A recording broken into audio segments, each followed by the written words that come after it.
Construyendo educación superior desde las comunidades del sur austral. Universidad Austral de Chile, institución regional al servicio de la sociedad desde 1954. En Valdivia, Osorno, Puerto Montt y Coyhaique. Universidad Austral de Chile, calidad y compromiso público. Más información en www.uach.cl. Es la hora 12:59.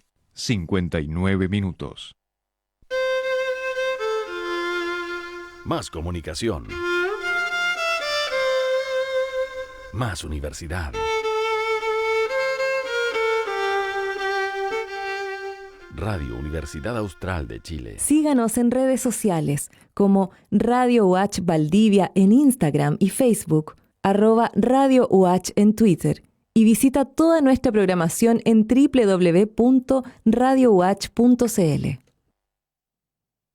Seguimos haciendo Radio Universidad Austral de Chile, en este espacio extendido de República de los Ríos, especial entrevista, espacio del mediodía, donde traemos una nueva conversación para hablar de distintos temas que están a veces sí o no relacionados con esta crisis sanitaria. Vamos a seguir hablando de comunicación, conversación que quedó pendiente y también funciona como una segunda parte de lo que estuvimos conversando con el académico Luis Cárcamo acerca de las fake news. Ahora vamos a hablar de derecho a la comunicación. En esta entrevista, la co-conducción, me acompaña Antonio Martel y nuestro invitado es Juan Domingo Ramírez, académico del Instituto de Comunicación Social. Antonio, ¿te parece si inicias esta entrevista? Gracias, Alejandro, y darle la bienvenida al profesor Juan Domingo. Un gusto poder verlo. No nos veíamos hace tiempo ya por el tema de que nosotros ya terminamos nuestras clases, pero también desde el 18 de octubre y ahora con la pandemia ha sido muy poco lo que nos hemos podido encontrar en el Instituto de Comunicación Social. Entonces, profesor, preguntarle en primera instancia cómo se encuentra usted, cómo vivió este proceso de la nueva normalidad que le llamaron por un momento, pero parece que ya no tanto, y cómo lo vive también el Instituto de Comunicación Social. Mira, gracias Antonio, gracias Alejandro, un saludo a ustedes y a toda la gente de la radio que está haciendo algo fantástico, que es mantenernos en contacto con la realidad y nunca perder este espíritu crítico. Hay gente que llama crítica constructiva. La crítica es crítica y punto, digamos, que significa un rol, que lo vamos a conversar más adelante seguro, un rol de los medios de comunicación en torno a este y otros problemas. Personalmente llevo 60 días ya en mi casa, con todas las vicisitudes que se pueden tener aquí, que de repente amaneces bien, trabajas y otro día no te sacas el pijama en todo el día, pensando que el mundo se va a acabar y todo eso. Y sorprendido, sí, con cómo se lleva adelante la pandemia, en el sentido de que tenemos graves problemas de comunicación. ¿No? Yo no sé, al final uno no sabe si las cifras son exactas, qué está pasando ahí. Igual yo creo que lo vamos a conversar en torno a los derechos de las personas a poder tener información veraz, clara. Afortunadamente en el instituto estamos todos bien, los mayores de edad estamos 100% recluidos, pero sé también que el resto de los profesores y profesoras están cumpliendo con su cuarentena y algunos están haciendo sesiones ya con Zoom, principalmente en primer año, y eso ha estado, Twitter. me cuentan, ha estado bien y vamos a ver cómo sigue para adelante. Claro. Profesor, hablando de lo que de lo que usted decía con lo que está pasando con los medios de comunicación, quizás un parecer personal respecto al comportamiento de la prensa, pero yo siento que este tema de la pandemia igual se viene como arrastrando esta crisis social desde el 18 de octubre. Quiero decir, antes del 18 ya venía una crisis que desata con todo lo que ocurre 18 de octubre y post 18 de octubre, pero ahora tenemos la pandemia también. Entonces, Es como saber cuál es su parecer respecto a este comportamiento que ha tenido la prensa, que tuvo durante el 18 de octubre, durante el estallido social, post-estallido social y hoy durante la pandemia. ¿Qué es lo que usted puede su parecer analizar?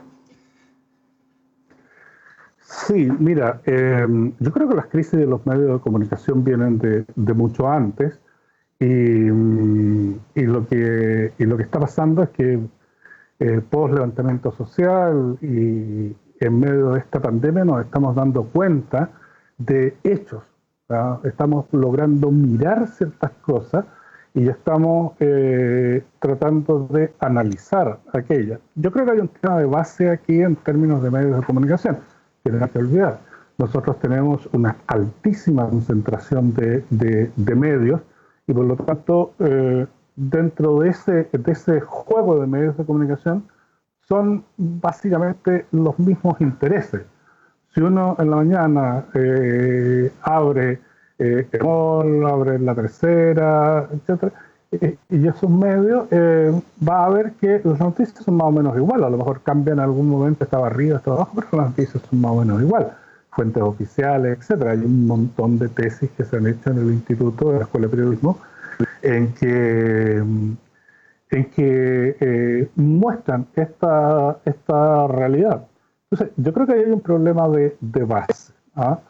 Y los medios que de alguna manera se salían un poco de esas normas, tipo cooperativa, ADN, en el tema de las radios, también han ido cayendo un poco en lo mismo. Yo siempre digo, y me enojo, aquí mi señora me reta, digamos, mientras estoy en el sillón y tratando de ver noticiarios, y dice, es que esta pregunta faltó. Entonces yo creo que hay una crisis de preguntas que faltan.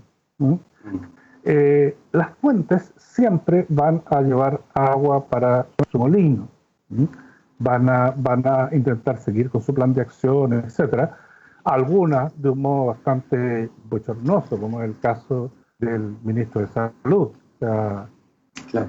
Si tú te fijas ahora, si ustedes se fijan ahora, y las auditoras se fijan, hemos pasado por, se acabó la pandemia, vamos a tomarnos un café, no, mejor una cerveza, nueva normalidad, ya ni me acuerdo de tantos nombres que hay, digamos.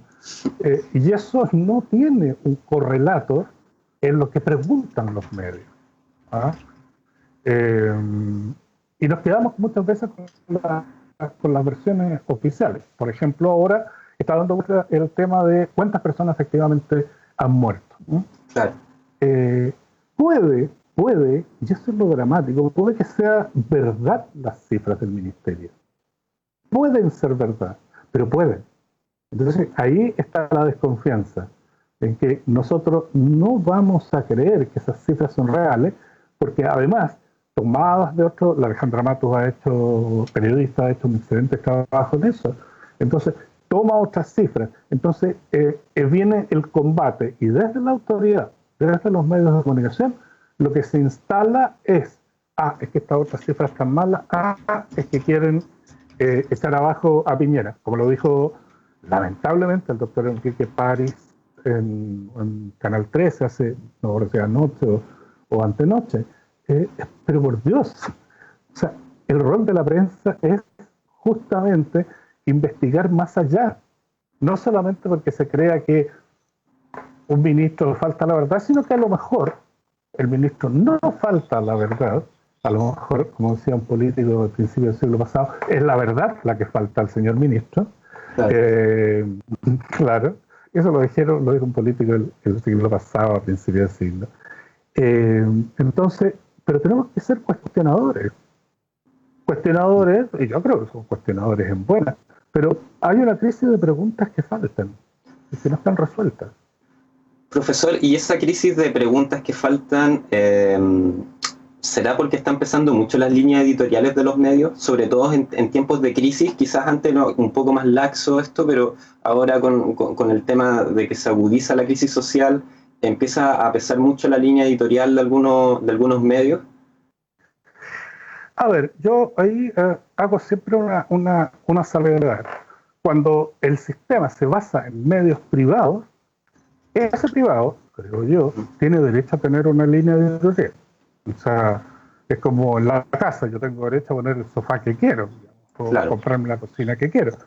Pero resulta que no estamos trabajando en una fábrica de yogur, estamos trabajando con información, con comunicación. Por lo tanto, hay una acción que esperamos de esos medios, pero una acción que siempre va a estar circunscrita a su ideología. O sea, te voy a dar un ejemplo burdo, digamos, al diario El Siglo no lo podemos poner la obligación de que sea, de que trabaje explicando las bondades del sistema neoliberal. Claro. Y al diario El Mercurio, la tercera, no le vamos a poder decir que saquen un titular que dicen todo el poder a los soviets, digamos. O sea, no se lo vamos a pedir. El punto está en la concentración, el punto es quiénes nos están dando información. Está ahí, o sea, está en la no posibilidad de que se amplíe, se mejore, se solidifique, por ejemplo, el tema que yo trabajo, que son las radios comunitarias, Claro. donde podemos tener otra visión.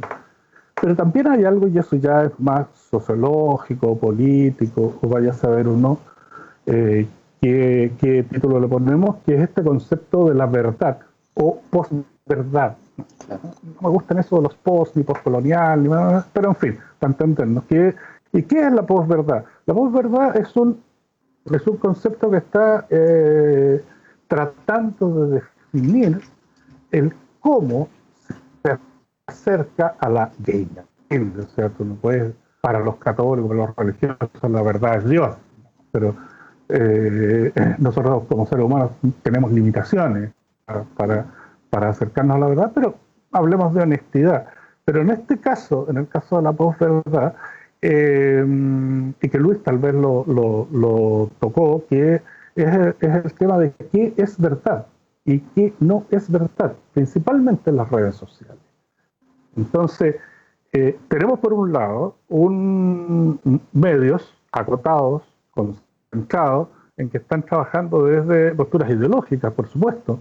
Claro. Pero por otro lado también tenemos una sociedad en el cual hay ciertas cosas que se van perdiendo, entre ellas este acercamiento, cuestionamiento a la verdad, que se transforma en los fake news, que se transforma en un cierto tipo de ataque en las redes sociales.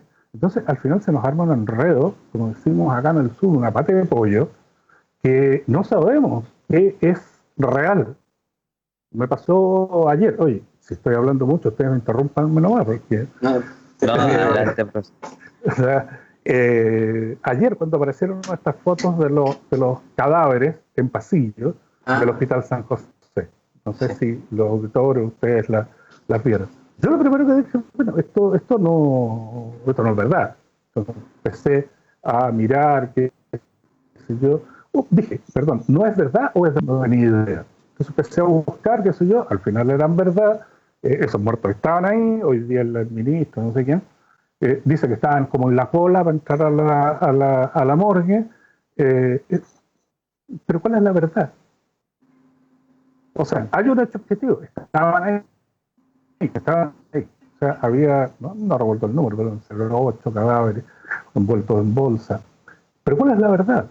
La verdad que me da la fotografía solamente, la verdad interpretativa que me dieron las personas que estaban chateando esas fotos, subiéndolas a Facebook, o la verdad es la que me dicen hoy día las autoridades de salud. ¿Te fijas? Entonces, ¿cómo diablo uno, ser humano, persona, periodista, profesional, dueña de casa, lo que sea, ¿cómo diablos uno? Hay que elegir entre las verdades. Entonces, el problema es un problema de confianza, y ese problema de confianza en tiempos de pandemia se transforma en angustia. O sea, ¿qué pasó? Imagínate gente que vio esas fotos y tenía personas internadas en el Hospital San José. ¿Será alguno de mis parientes? Fíjate tú el grado al cual hemos llegado, grados de desconfianza. Sí, profesor. Yo me quería quedar Y también para abordar lo que vamos a tratar en la conversación, me quiero concentrar en el concepto de crisis de preguntas que faltan, y que también esto se puede relacionar, como también lo mencionó y sacando un poco conclusión acerca de eso, acerca de la concentración de medios y el famoso duopolio de la comunicación del que tanto se habla, donde vemos que a nivel nacional muchos medios se concentran en un solo grupo que lo está controlando. Y a propósito de eso, y también hablando de derecho a la comunicación, que es lo que vamos a tratar, que es lo que vamos a tratar ahora, primero partiendo qué se entiende por derecho a la comunicación y también si este concepto es aplicable en nuestra sociedad actual con este duopolio que tiene controlado bastante de la información, causando estas problemáticas, por ejemplo, de lo que mencionaba acerca de las crisis de preguntas que faltan, por decir uno. Yo creo que hay varias cosas aquí. Digamos. Pues, para entender, ¿no? Existe el derecho a la información. Esto es algo muy antiguo, nace por los 70 con un informe que se llama el informe McBride, que relata cuáles son los problemas de traspaso de información entre lo que era entonces el norte y el sur, los países desarrollados versus los países no desarrollados o el tercer mundo. ¿Y qué decía este derecho? Decía que sobre el derecho a la libertad de prensa, sobre el derecho a la información, al acceso a la información, hay un derecho mucho más global, que es el derecho a la comunicación.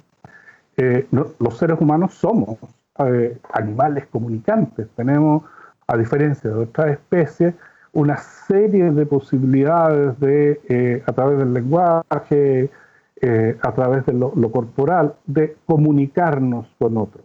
Entonces, el tema empieza a ser, la pregunta que se hace es, bueno, ¿cómo nos comunicamos?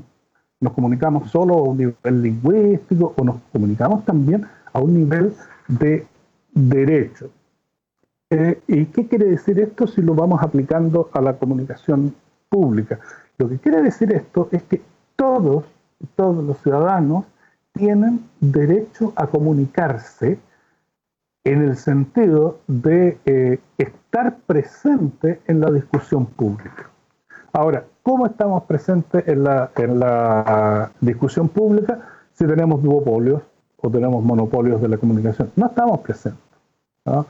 Hay personas que quedamos fuera, o hay personas que quedan fuera de este espacio de comunicación. Se limita la creación de otros medios de comunicación porque desde el sector privado es tan grande el monopolio que hay que no hay forma de sacar adelante un medio de comunicación que sea competitivo, que es lo que hace la industria privada, y que sea rentable. Es imposible, lo revientan. Ese es el resultado de los monopolios, digamos, o de los duopolios, lo revientan. Entonces, ahí no hay espacio. El otro espacio de la sociedad civil tampoco. Me centro en lo que yo sé, en las radios comunitarias. Las radios comunitarias existen porque la gente quiere trabajar, hay un nivel de emocionalidad de poder transmitir y comunicarse con los demás, pero son en condiciones absolutamente precarias, no pueden tener publicidad, tienen costos altos, no hay proyectos que busquen incentivar esto, digamos. Bueno, en el sistema que estamos, en el sistema neoliberal, no hay proyectos para potenciar la expresión de la sociedad civil. Entonces, y de verdad no entendemos aquí en Chile lo que es el derecho a la comunicación. Hay otros países en Latinoamérica que incluso lo tienen a nivel constitucional, Bolivia, Argentina, Ecuador, lo tienen, se consagra esto, lo que significa que el Estado está obligado a generar políticas que permitan desarrollar ese derecho. Entonces, ¿qué es lo que pasa? No tenemos una definición de ese derecho. Tenemos esta concentración de medios.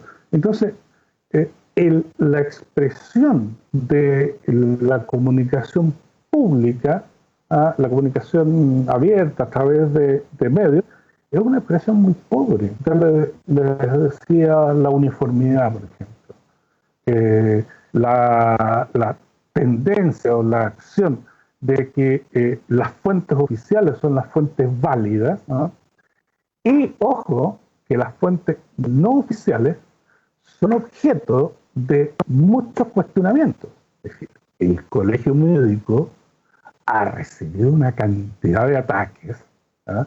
Desde descalificar a su presidenta hasta descalificar a los mismos expertos que están dentro del colegio médico. Es decir, ahí hay un aparataje de medios. Yo no creo en las conspiraciones, o sea, me cuesta mucho creer en las conspiraciones, no creo que sea una conspiración para en contra del colegio, pero sí es una acción, es decir, el amigo o la fuente real es los ministerios, lo oficial, y los otros que están cantando y que tienen algunas aviesas intenciones de desinformarse. Fíjense ustedes que siempre ha sido eso. Ahora, la comunidad, somos los ciudadanos los que tenemos la culpa en el momento del coronavirus porque no nos quedamos en casa.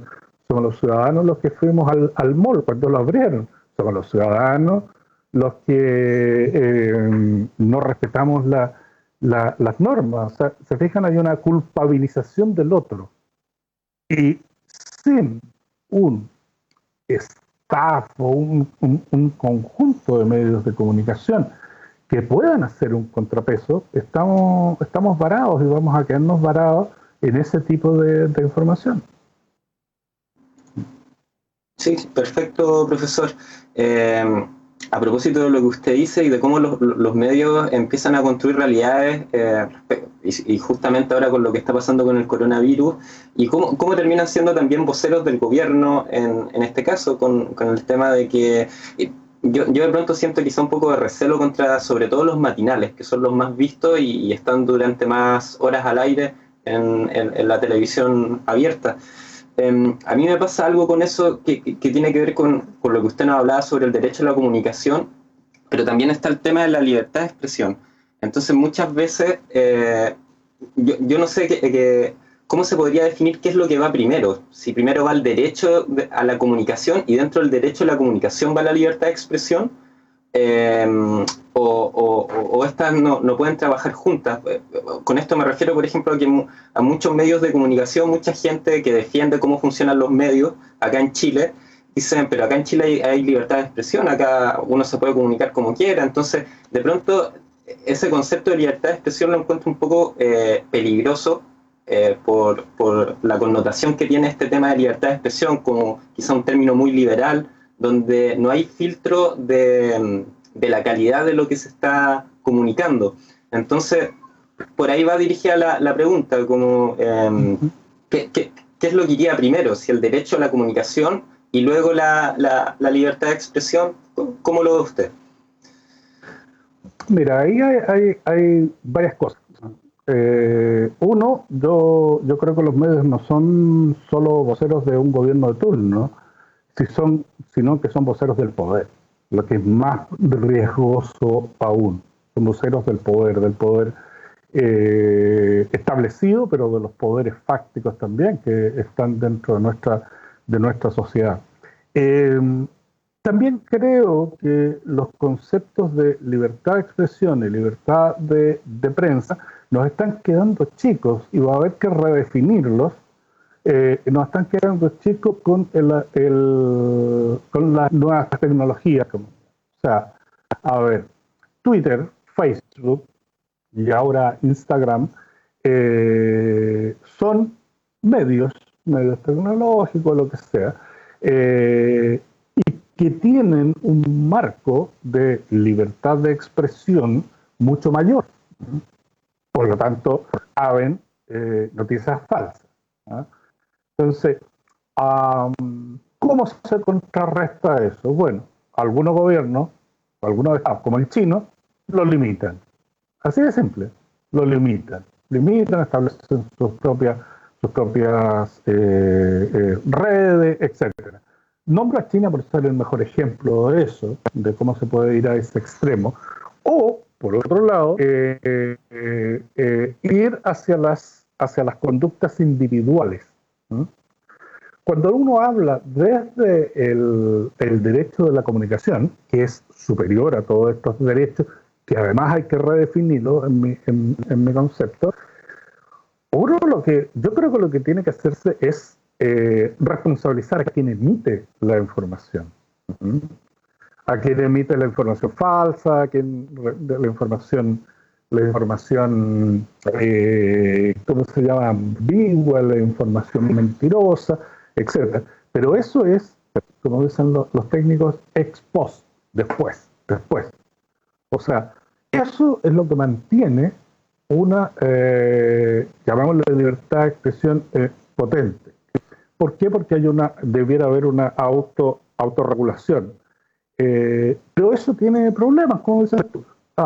El periódico digital Interferencia, que publicó durante esta semana los mapas de ubicación de las personas con coronavirus. No sé si se lo recuerdan, digamos.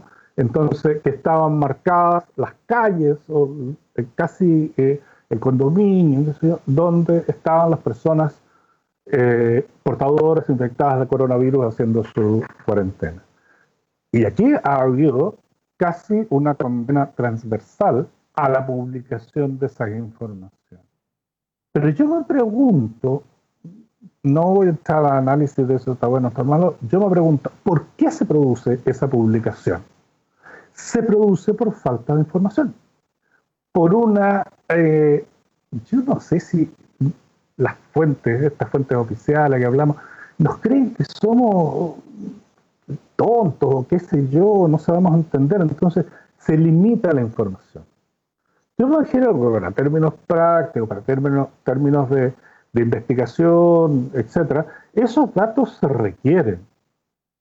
Y es muy fácil a través de software, por ejemplo, que lo hemos utilizado en tipos de encuestas que hacemos nosotros, tiene un nombre eso, pero que en el fondo no salgan los nombres de las personas o no salgan elementos que permitan identificar a estas personas.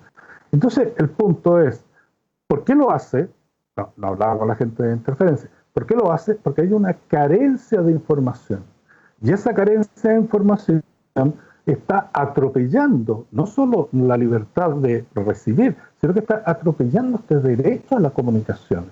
El derecho en que nosotros tenemos que recibir toda la información para formar nuestra opinión o para que otros nos ayuden, si es una información muy técnica, a desentrabar esa información y saberla. Es decir, cuando se habló de volvamos a la normalidad, ¿qué elementos de juicio teníamos? Ninguno. Entonces dijimos ya, pum, vamos, salgamos. Y aquí están o tomamos una cerveza, o tomamos un café, y ahí estamos.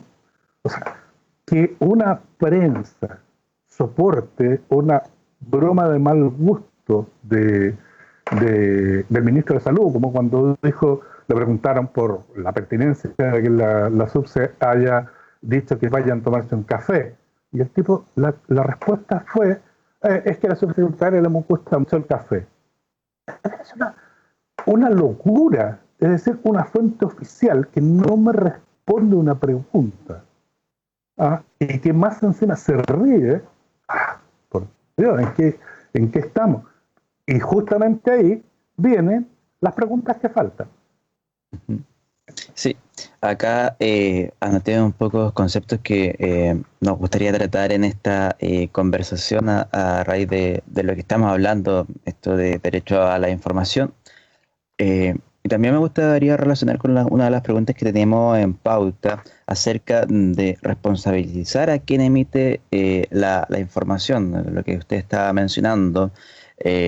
Primero, responsabilizar a quién. ¿Responsabilizamos al medio o responsabilizamos a quien escribió o quien hizo esta información? Eso por una parte, y también ¿qué tanta influencia tiene el profesional de la comunicación en lo que a derecho de la comunicación se refiere?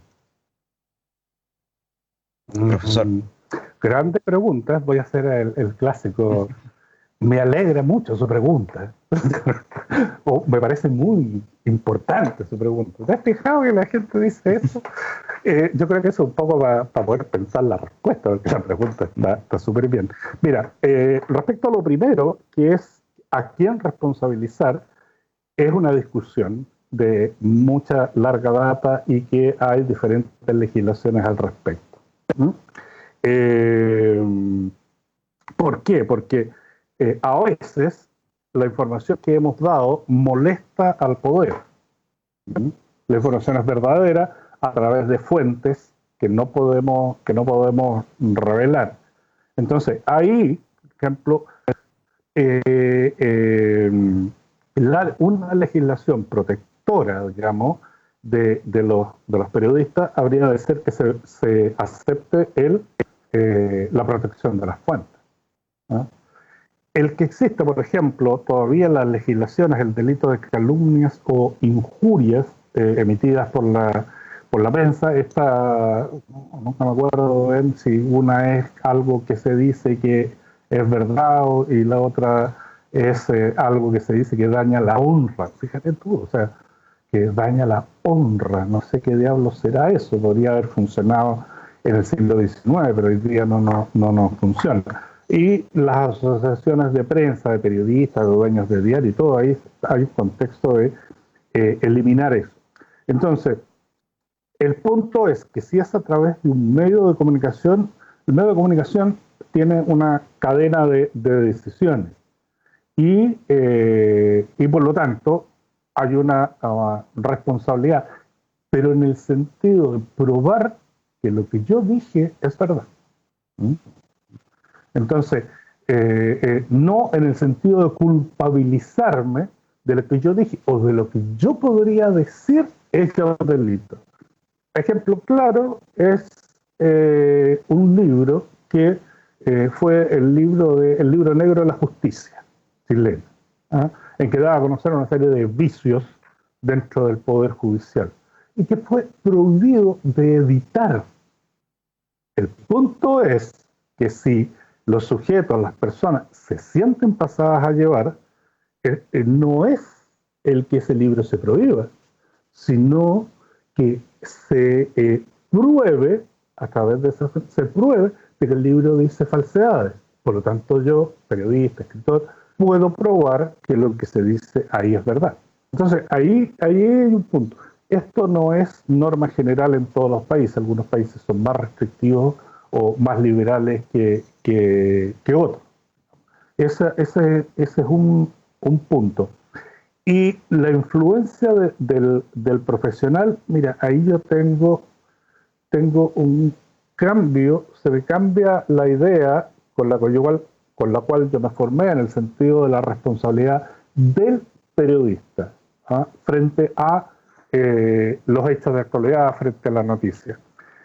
El punto ahora es pensar si efectivamente matar al mensajero, es decir, el periodista, es lo que va a mejorar el tipo de información. Porque me pregunto, ¿cuál es el nivel de libertad o el espacio de libertad de un periodista dentro de un medio tan grande como puede ser La Tercera o el Mercurio? O sea, ¿cuál es su nivel de libertad? Yo vengo del mundo de los medios y en el medio nunca nadie te dice te reúnes con el director y el directorio y te dicen, mira, esto es lo que tenemos que decir.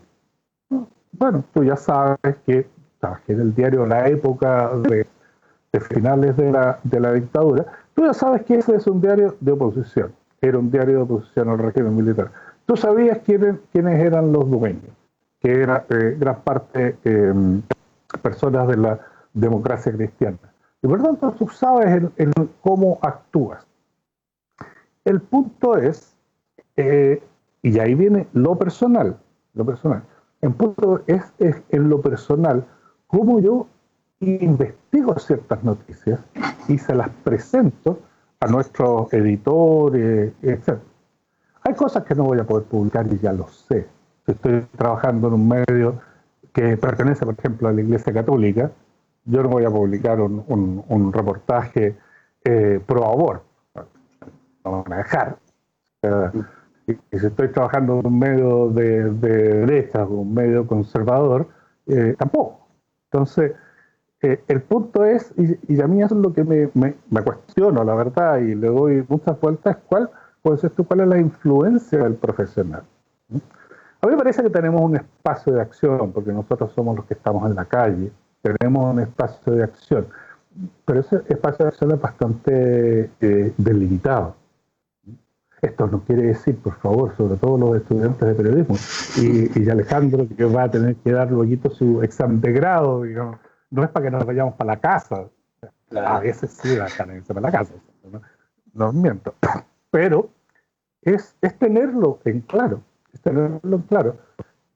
Y aquí, de nuevo, insisto en la concentración, porque no hay concentración, nosotros al final tenemos que ir a trabajar en la radio A, la radio B, o en el diario tal, o diario tal. Tenemos muy pocas posibilidades de elegir o de fundar incluso nuevos medios. Y esa es una gran limitación. Sí, profesor, estamos conversando con Juan Domingo Ramírez, académico del Instituto de Comunicación Social. Nos encontramos en los últimos minutos de esta conversación. Aún nos queda tiempo, sí, para abordar unos últimos conceptos respecto a lo personal como profesional de la comunicación en el trabajo de los medios. Ya con su respuesta vimos que a veces hay poco que hacer para responder a la editorial del medio que uno se pudiera encontrar. Pero respecto a eso, y con la poca libertad de acción, por decirlo de alguna forma, el código de ética es suficiente. Eso por una parte. Y también, para ir finalizando esta conversación, que queda un tema bastante importante, volviendo un poco a derecho a la información, con lo que hemos conversado, se hace evidente que debe estar en la discusión constitucional. Esto, ¿bajo qué parámetros debería estar? ¿Con qué propuestas? Mira, aquí me van a matar los abogados, los profesores de comunicación que enseñan los códigos de ética, qué sé yo. Yo creo que los códigos de ética, se le llama todo eso deontología periodística, los códigos de ética, los códigos de uso, qué sé yo, cada vez están más lejanos a lo que está sucediendo. O sea, son códigos que primero no son obligatorios, sino que son voluntarios. Fíjate que la pertenencia a colegios profesionales no es obligatoria. No, debiera ser obligatoria, pero tampoco es incentivadora a la pertenencia, y tampoco los colegios, digamos, tienen una visión sobre la ética. Entonces, yo creo que el tema ético parte por una concepción de honestidad periodística. O sea, en la medida que nosotros podemos ser lo más honestos y profesionales en el tipo de investigación, podemos ir cumpliendo cánones éticos. Y lo ético no significa solo a ver qué voy a publicar, cómo hago las preguntas, sino que lo ético significa hacer un trabajo profundo, hacer, ojalá, estas preguntas que faltan. Pero, derechamente a la pregunta, no creo que un código de ética sirva para modificar un accionar determinado.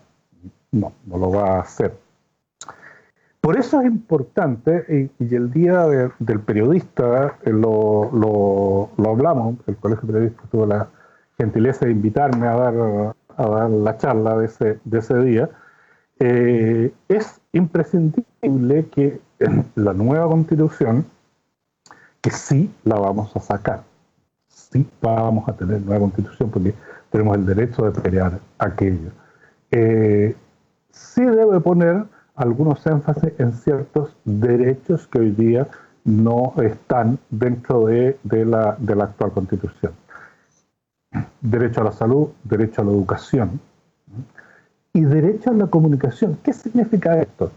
Significa que estos derechos, al estar consagrados constitucionalmente, obligan al Estado a establecer parámetros que permitan el ejercicio de ese derecho.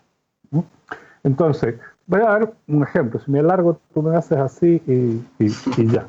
El derecho a la salud no está contemplado en la Constitución. ¿Por qué?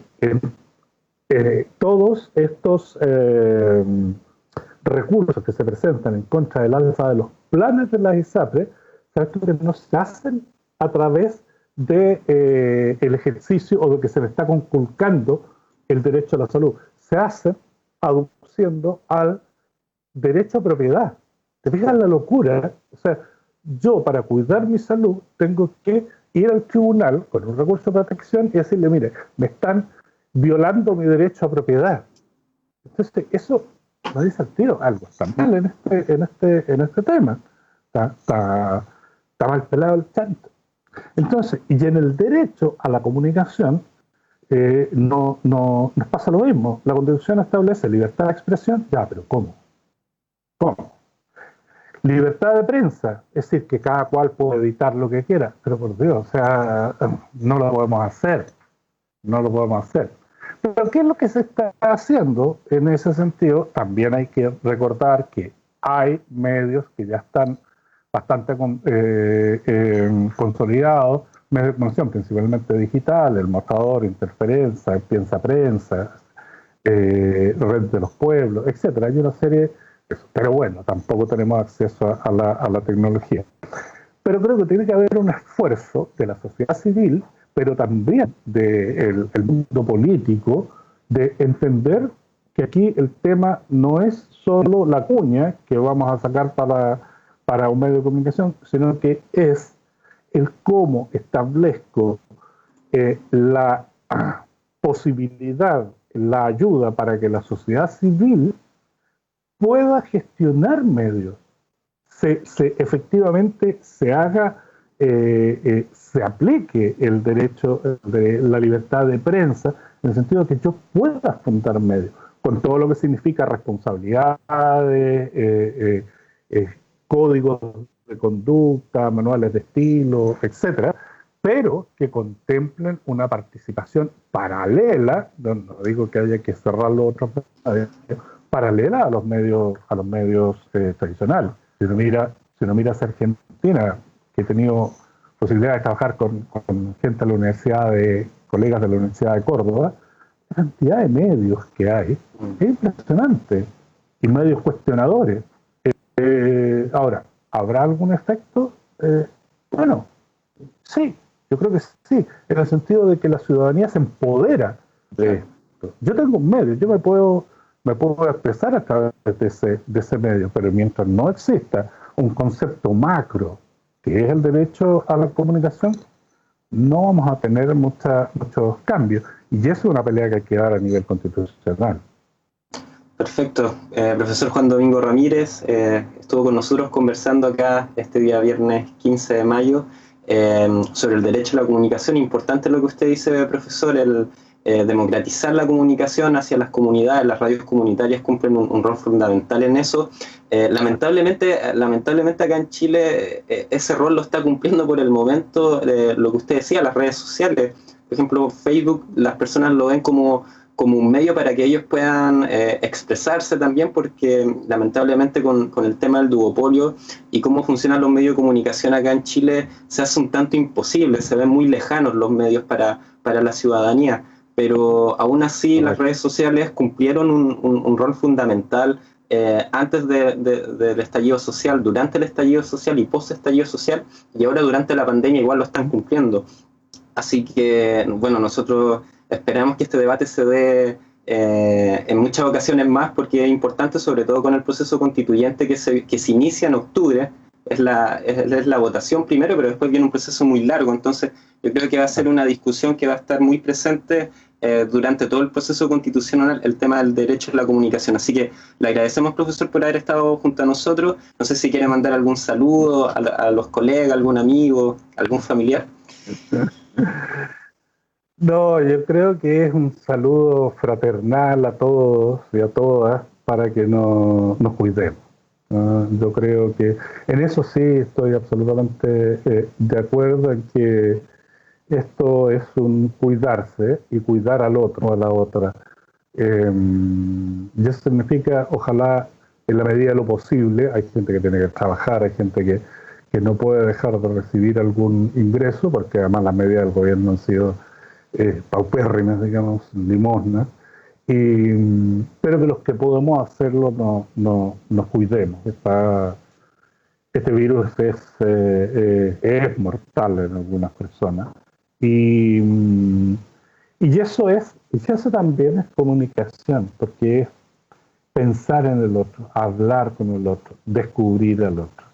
Yo diría que eso, y bueno, gracias a la radio, gracias al trabajo magnífico que están haciendo todos ustedes, utilizando toda la tecnología posible, y con lo cual podemos tener una reflexión distinta, ¿no? Claro. Una reflexión que no aparece en los medios y que ojalá la podamos seguir haciendo. Un Perfecto. abrazo para ustedes también. Perfecto, profesor, muchas gracias. Le agradecemos también a nuestros colegas Diego Castro, que se encuentra en la radio, Sebastián Valenzuela, que también le envía un fraterno saludo, profesor, Miguel Ángel Sebastián, Millar. el examen de grado. Sí, Sebastián, también el examen están de ahí. grado. Estamos todos a la espera de los exámenes de grado, así que eso, profesor. Empezaron, por si acaso. Empezaron ya, perfecto. Entonces, eso, profesor, le agradecemos a Diego. Nos encontramos desde el lunes a las 8, desde las 8 de la mañana con el República de los Ríos, para que puedan estar atentos a las redes sociales. En nuestra página web también están los podcasts, www.radiouach.cl, nuestro fanpage Radio Uach Valdivia, y en Instagram también Radio Uach Valdivia, para que puedan estar atentos con todo lo que está pasando acá a nivel nacional y también en la región de Los Ríos. Así que un saludo, profesor, y adelante estudio. Nos vemos. Muchas gracias. Muchas gracias. Más comunicación. Más universidad.